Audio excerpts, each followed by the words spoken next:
அதிமுக கூட்டணி சார்பில் கடலூர் தொகுதியில் போட்டியிடும் தேமுதிக வேட்பாளர் சிவக்கொழுந்தை ஆதரித்து நெய்வேலியில் பிரச்சாரத்தில் ஈடுபட்ட அதிமுக அமைப்பு செயலாளர் சொரத்தூர் ராஜேந்திரன் அண்ணல் அம்பேத்கரின் பிறந்தநாளை முன்னிட்டு அவரது திருவுருவ சிலைக்கு மாலை அணிவித்து மரியாதை செய்தார்.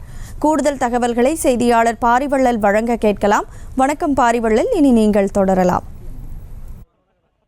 தமிழகத்துல வருகிற இன்னும் தேர்தலுக்கு சில நாட்களாக உள்ள நிலையில் கடலூர்ல அதிமுக கூட்டணி சார்பில் நாடாளுமன்ற தொகுதி வேட்பாளராக தேமுதிகவை சேர்ந்த சிவக்கொழுந்து என்பவருக்கு அறிவிக்கப்பட்டிருக்காரு. இந்நிலையில பாத்தீங்கன்னா அவர் கடலூர்ல நெய்வேலி சட்டமன்ற தொகுதிக்கு உட்பட்ட பகுதிகளில் இன்று அதிமுகவின் அமைப்பு செயலாளர் சொரத்தூர் ராஜேந்திரன் அவருடைய கூட்டணி வேட்பாளரான இவரையும் சேர்த்துக்கொண்டு சிறந்த வாகனத்தில் வீதி வீதியாக சென்றிட்டு வாக்கு சேகரிப்பில் ஈடுபட்டார். முன்னதாக நெய்வேலி அருகே உள்ள அந்த அண்ணல் அம்பேத்கர் திருவுருவ சிலைக்கு மாலை அணிவித்து மரியாதை செய்து கொண்டு தொண்டர்களுடன் நெய்வேலி வட்டம் மொத்தம் 24 வட்டம் இருக்கு. அந்த பகுதியில் ஒவ்வொரு வட்டமாக முக்கியமான மெயின் பஜார், இந்திரா நகர் உள்ளிட்ட பகுதிகளில் ஒரு சிறந்த வாகனத்தில் சென்று தீவிர வாக்கு சேகரிப்பில் ஈடுபட்டு இருக்காரு.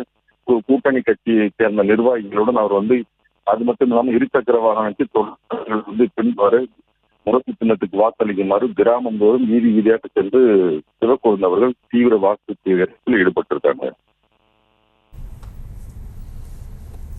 விவரங்களை வழங்கியதற்கு நன்றி பாரிவள்ளல். செய்திகளை உடனுக்குடனும் துல்லியமாகவும் தெரிந்து கொள்ள சப்ஸ்கிரைப் பண்ணுங்க.